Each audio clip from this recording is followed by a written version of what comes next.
और आज रमज़ान मुबारक का पहला रोज़ा है, लेकिन फलों की कीमतें आसमान से बातें कर रही हैं। ओवरऑल सिचुएशन कैसी है, कौन सा फल कितने में फ़रोग किया जा रहा है, इसी हवाले से बात करेंगे। ब्यूरो हेड सक्कर हमें ज्वाइन करें शाहिद अली। शाहिद बताएगा क्या रेट्स चल रहे हैं यहाँ पर। रमज़ान मुबारक का पहला रोज़ा और आप देखें महंगाई आसमान से बातें कर रही है। फल उनकी कीमतों में इतना इजाफा हो गया है क्योंकि इफ्तारी में जो है फलों का इस्तेमाल होता है।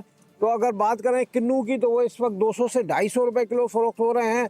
अगर अमरूद की बात करें तो ये 100 रुपए किलो बआसानी मिल रहे थे, लेकिन अब ये 200 रुपए फ़ी किलो मिल रहे हैं और वो भी कोई ज़्यादा अच्छी क्वालिटी नज़र नहीं आ रही है।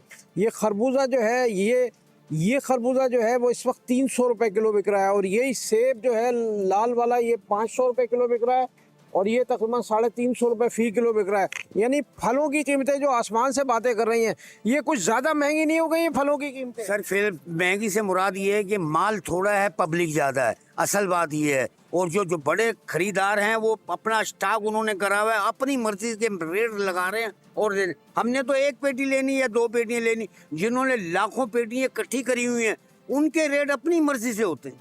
बिल्कुल दुरुस्त बात है। ग्राहक हमारे साथ मौजूद है। फल तो बहुत महंगे हो गए, रमज़ान का पहला रोज़ा है।